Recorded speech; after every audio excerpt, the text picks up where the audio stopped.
뉴스회전 인터뷰 시간입니다. 오늘은 최민희 더불어민주당 의원과 함께하겠습니다. 어서 오세요. 예, 안녕하세요. 반갑습니다. 네, 언론개혁특위 위원장님으로 사실 오늘 모셔서 그 얘기를 집중적으로 여쭤보려고 했는데 예. 현안이 너무 많아서요. 그렇습니다. 현안 좀 여쭤보고 이 얘기로 넘어가겠습니다. 위원장님. 먼저 윤석열 전 대통령 체포영장 다시 집행하려고 했는데 못했습니다. 예, 무려 10명이 투입됐는데 못했다는 거 아닙니까? 그러니까 이건 정말 대한민국의 비극이라고 생각합니다. 그냥 대통령도 아니었고 검찰총장 출신 대통령이었잖아요. 그런 분이 법 집행을 거부하면 도대체 어린아이들은, 국민들은 뭐를 보고 법을 지키란 말입니까? 그래서 매우 그 자괴감이 들게 하는 그런 장면이었습니다. 그러나 뭐 저렇게 언제까지 버티시겠습니까? 아니 근데 법을 누구보다 잘하는 사람이잖아요. 그런데 왜 버틴다고 보세요? 저는 일종의 정치투쟁을 감옥에서 하고 있다고 생각합니다. 그리고 심정적으로는 매우 마음이 복잡할 것 같아요. 왜냐하면 이제 저희가 구치소에 수감된 사람만이 알 수 있는 감정인데 밖에 있을 때는 뭐라도 할 수 있을 것 같습니다. 그런데 구치소에 딱 수감되고 나면 그제서야 소위 현타라는 게 옵니다. 그리고 자기 자신의 현실을 자각하게 돼요. 그랬을 때 이제 여러 가지 타입이 나타나는데 윤석열 대통령은 현실 부정 스타일로 나타나는 것 같습니다. 그래서 본인이 기준이고 본인이 하는 일 외의 모든 것은 악인 거죠. 불법인 거죠. 그러니까 저분은 지금 특검의 법 집행이 불법이다 이렇게 보고 있는 겁니다. 아니 근데 본인이 특검 수사팀장까지 했던 사람이잖아요. 물론이죠. 그러면은 그때 최순실 씨 강제 구인하고 다 해봤던 사람인데 본인에 대해서만 지금 안 된다 이렇게 얘기하는 게 지금 위원장님 보시기에는 현실 부정이다. 네, 세상이 본인과 김건희 중심으로 도는 분인데 지금 세상이 본인과 김건희 씨 중심으로 돌지 않잖아요. 법을 중심으로 돌아가는 이 세상은 자기가 인정할 수 없는 세상인 그런 극도의 그 현실 부정 상태로 보입니다. 윤석열 전 대통령은 그렇고 김건희 여사 어제 조사는 받기는 했어요. 근데 포토라인에 서서 했던 말 저같이 아무것도 아닌 사람이 라는 표현이 지금 회자가 되고 있습니다. 예. 어떻게 들으셨어요? 그 말 한마디는 계산된 발언이고 그것도 변호사들이 고민 끝에 만들어준 단어, 문장이라고 생각합니다. 그래서 본인에게는 아무런 법도 적용될 수 없어. 뇌물죄도 적용 안 되고 나에겐 적용되는 법이 없다. 이걸 공개적으로 얘기한 것이고요. 예, 그리고 그 저분 또한 오늘 특검이 구속영장을 청구했잖아요.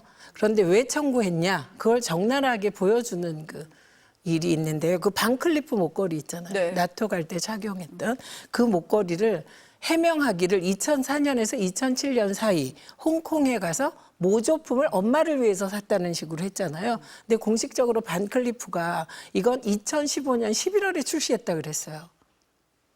그러니까 거짓말을 밥 먹듯이 하는 겁니다. 그리고 그 상황을 모면하기 위하여 거짓말을 갖다 붙이면 지금까지 그게 통해 왔으니까 거짓말을 하는데 그것이 특검 입장에서 보면 진술이 다 거짓말이고 그것은 거꾸로 얘기하면 증거인멸 가능 우려가 너무너무 큰 것이죠. 그리고 심지어 저분은 도주 우려까지 있다고 봅니다. 무슨 짓을 할지 모르는 사람이다. 그렇기 때문에 특검 입장에서는 당연히 구속해서 수사해야 되는 상황인 것이죠. 그러니까 특검에서 어제 하루밖에 조사를 안 했잖아요. 실질적인 조사 시간이 6시간도 안 됐는데 오늘 구속영장을 청구를 했어요. 그러니까 위원장님 보시기에는 범죄 혐의도 어느 정도 소명이 되고 있고 네. 혐의를 다 부인하고 있고 증거인멸, 도주 우려까지 있다. 이렇게 보시는 겁니까? 네, 지금? 그렇게 보고 있을 거라고 생각이 들고요. 특히 이 반클리프 목걸이와 관련된 부산물이 김건희 오빠의 장모 집에서 나왔잖아요. 저는 이 대목을 보면서 윤석열 후보가 대통령 선거 시절에 대통령 선거는 패밀리 비즈니스다 이런 얘기 한 적이 있거든요. 그게 딱 떠올랐습니다.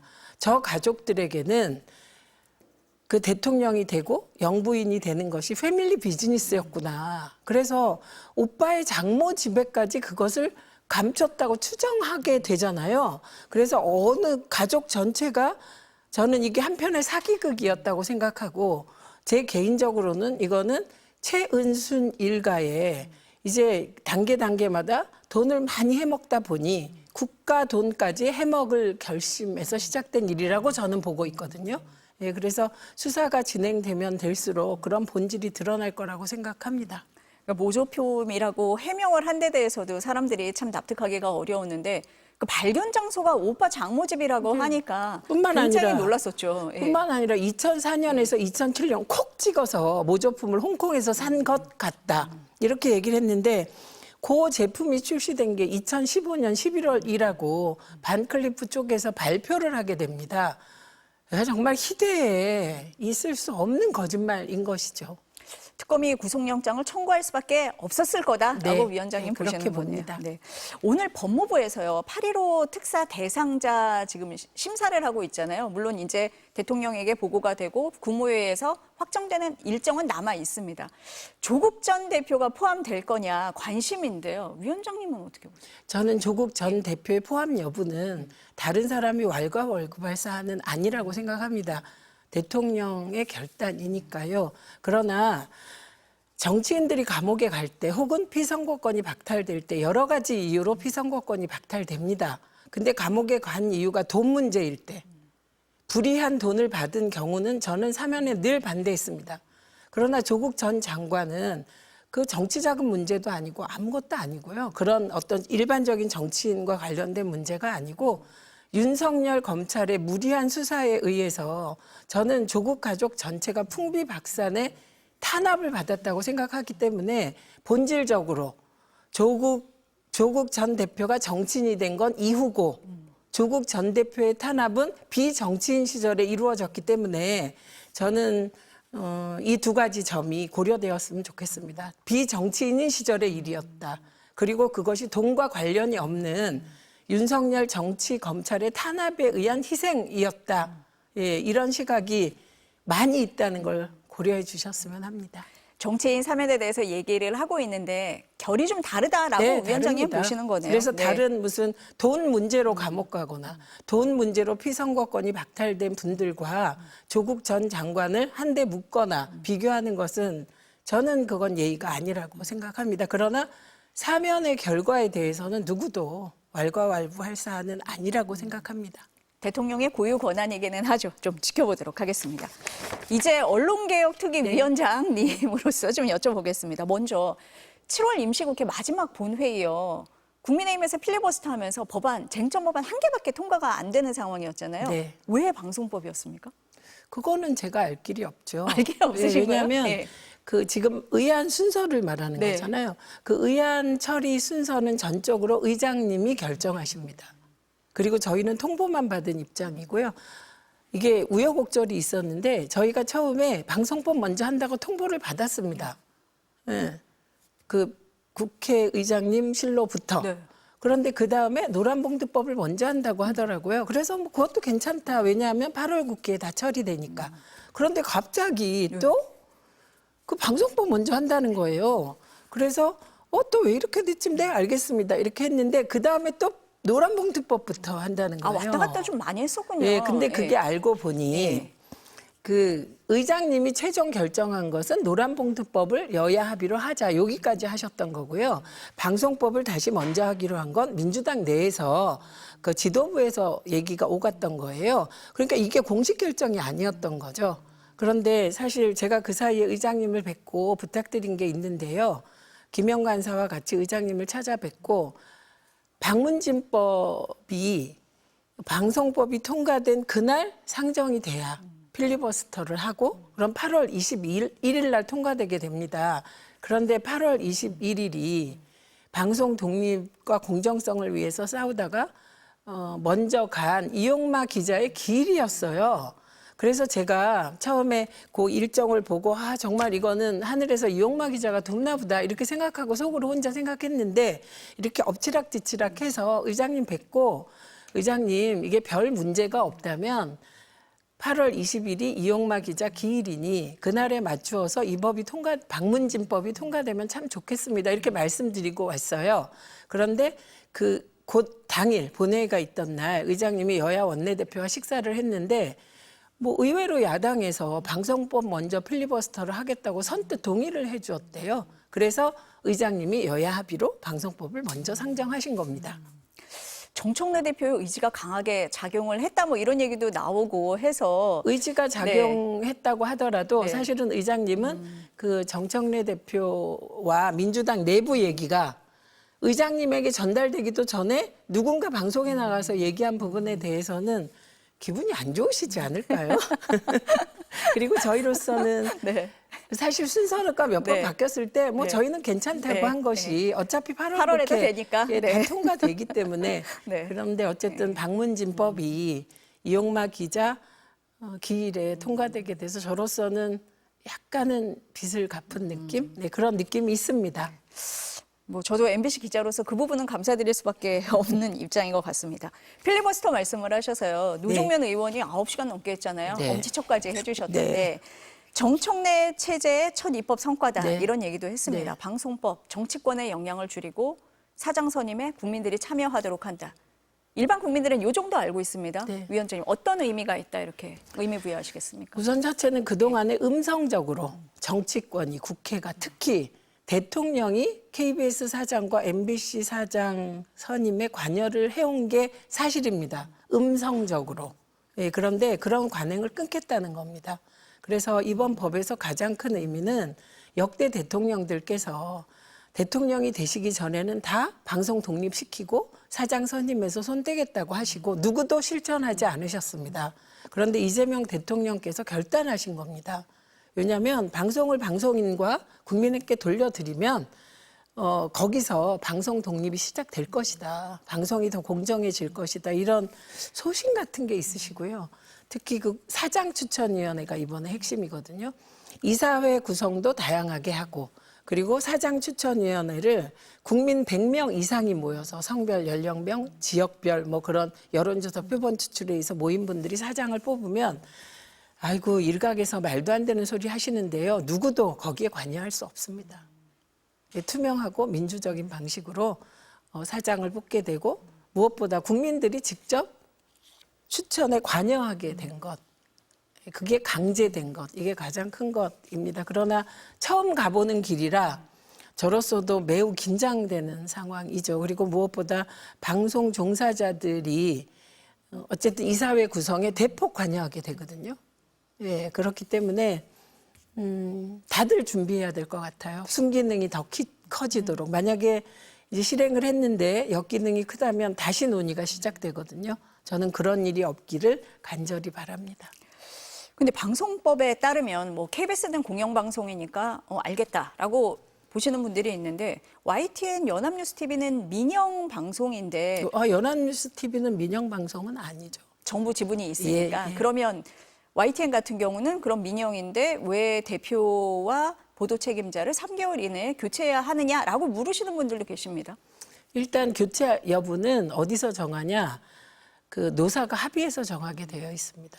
그러니까 이걸 자꾸 곡해하시는데요. 저는 그 국민의힘 의원들의 필리버스터를 보면서 저분들도 한때 방송 노동자였는데 왜 그렇게 노조를 죄악시하고 악마화할까? 네, 이런 의문을 가졌습니다. 그런데 방송 사업자 즉 사장의 가장 큰 역할 중에 하나가 노사협상을 잘하는 겁니다. 네, 그렇기 때문에 그 노사가 합의해서 사장 추천 의회를 둘 수도 있고 안 둘 수도 있어요. 그러니까 노사가 잘 합의해서 좋은 사장을 우리가 그러면 예를 들면 그 사장 추천 위원회를 하지 않고도 좋은 사장을 뽑을 수 있다면 그거에 노조의 합의를 이끌어낸다면 안 해도 됩니다. 그래서 저는 국민의힘 의원들이 진짜 그렇게 이중적으로 하시면 안 돼요. 처음에 이 법 저희가 법소위 법안 소위 통과시켰을 때 국민의힘 의원들이 뭐라고 하셨냐면 대통령이 동의하실 리가 없다 이 법에. 공개적으로 하셨잖아요. 그리고 몇 분이 그러셨거든요. 그런데 막상 대통령께서 동의하시니까 그때부터 뭐 민주노총법이니 뭐니 악마화 하시는데요. 그러시면 안 되죠. 저희가 다 기억하고 있습니다. 여당이 됐는데 절대로 못할 것이다. 민주당이 절대로 안 할 것이다. 이렇게 생각하셨고요. 솔직히 저희 당 내부에서도 아니 그럼 KBS 사장 뽑는데 이제 여당이 관여를 못한단 말입니까?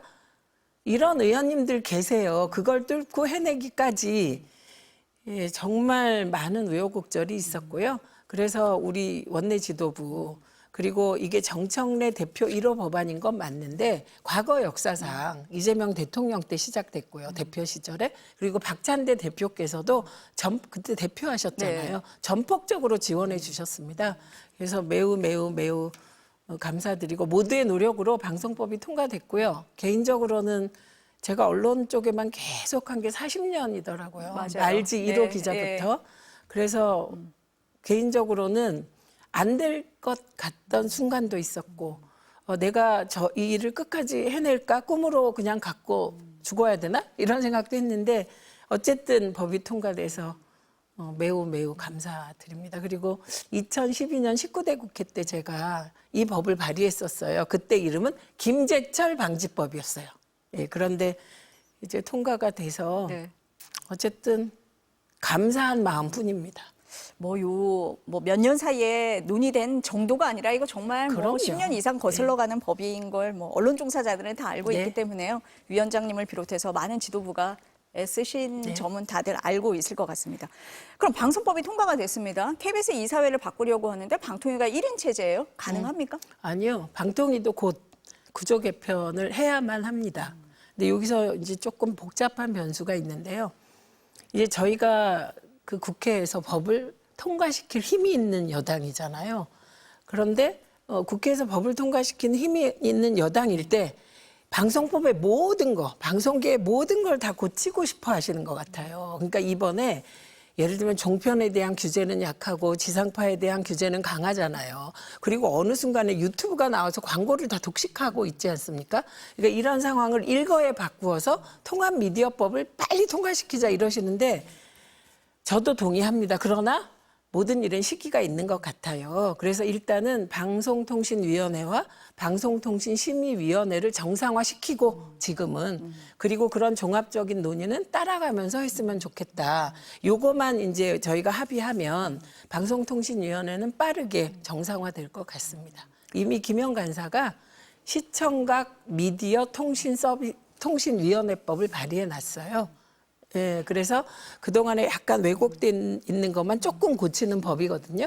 그래서 일단은 이제 지금부터 제가 할 일은 그런 종합적인 법. 네. 뭐 K 콘텐츠도 막 한 군데 모아서 하고 싶은 법, 꽃 피우고 싶은 법은 요 위험한 시기, 이 불확실한 시기 지나고 했으면 좋겠다. 이렇게 제안드리고 또 그런 생각을 하시는 분들 설득시키고 빨리 방통위 정상화 시키겠습니다. 방통위 말씀을 하시니까 이진석 위원장의 해임해야 된다 말씀을 하고 계시잖아요. 그거 해임 사유죠. 왜냐면 IMBC 주식 갖고 있어요. 그러면 IMBC 주식이 이해 충돌이냐 아니냐, 백지 신탁 여부 결정되는 동안에는 관련된 의결에 참여하면 안 돼요. 그런데 MBC 관련 의결에 참여했거든요. 그래서 공직자윤리위원회가 이거 이해 충돌이다 이렇게 판단을 한 상태이기 때문에요. 보통은 이 정도 되면 감사원에서 정치중립 의무 위반이라고 판단하고 거기에 더해서 공직자윤리위원회까지 이러면 그만둡니다. 근데 그분은 왜 저러고 계신지 모르겠습니다. 지금 위원장님 계속 말씀을 하실 때 이제 순차적으로 해나갈 거다라고 네. 말씀을 하셨어요. 방송 3법 통과가 언론 개혁이 다다 전부가 이렇게 아니잖아요. 아니죠. 그럼 이제 어떤 방향으로 좀 해나가실 생각이세요? 일단 방송법, 방문진법, EBS법은 공영방송 지배구조 개선법이에요. 근데 보도 전문 채널은 24시간 보도만 하잖아요. 그렇죠. 그러니까 거기에 대한 규제도 보통 방송과는 다르게 있어야 돼서 이번에 방송법에 포함이 된 것이고요. 이건 이제 방송 쪽 얘기고 그다음에 유튜브 등 가짜뉴스가 횡행하지 않습니까? 그러니까 이 부분에 대한 대책도 마련해야 되는데 유튜브는 현재 방송이 아니에요. 정보통신망법상 부가 서비스예요. 그러니까 일단은 정보통신망법부터 개선해서 가짜뉴스를 어떻게 퇴치할 것인가 고민해야겠죠. 그리고 언론중재법이 있습니다. 이 언론중재법이 난제죠. 난제죠. 예, 저에게 언론개혁특위위원장이 온 것은 다른 멋있는 위원회 같으면 하실 분이 많은데 언론중재법 관련하여 파동이 컸잖아요. 그러니까 다들 안 맡으실라 해서 제게 온 거예요. 제가 그걸 잘 알고 있어요. 그런데 어쨌든 제도권 언론사가 방송 포함해서 보도를 할 때는 그 영향력을 고려하여 최소한 팩트를 왜곡하면 안 되잖아요. 그래서 포르말린 통조림처럼 중소기업들이 망하고 중소기업 대표들이 자살하는 일에 대하여 방송이나 신문도 책임져야 되잖아요. 이래서 징벌적 손해배상제가 시작된 거거든요. 그래서 징벌적 손해배상제에 대하여도 제가 현업 종사자들과 지금부터 많이 만나고 의견을 듣고 타협의 여지가 있는지 등등 이제 수렴할 생각이고요.